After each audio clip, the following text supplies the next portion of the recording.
selling on USD JPY. We were selling from here and we had a little bearish move. Okay.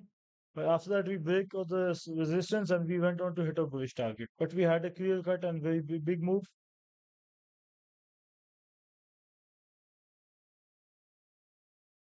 But the problem is we are still on the top side of the range on the daily chart and no clear guidance on the 4H. As you can see, we're already at a profit taking area. So guys, I wouldn't be buying here. If I wanted to buy, what I will do is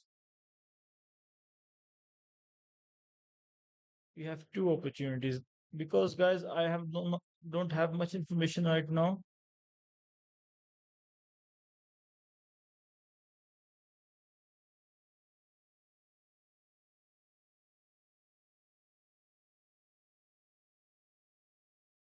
So guys, today's high that we've already made, that is my profit taking area for today.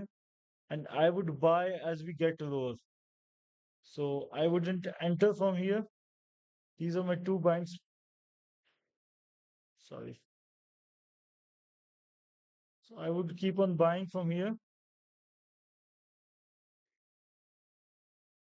And if you break below this, you will be seeing this low soon. But that may or may not happen. That remains to be seen.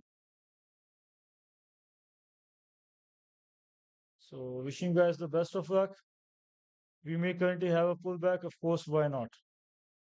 Because we had this move and I don't see any big fundamental catalyst that would sustain this move. So I expect a pullback and I would re-enter from here. If I get the opportunity, well and good. If I don't get an opportunity, I would trade another pair with better opportunities. If I don't find any opportunity, I would trade tomorrow. And that's it, guys. No chasing the price.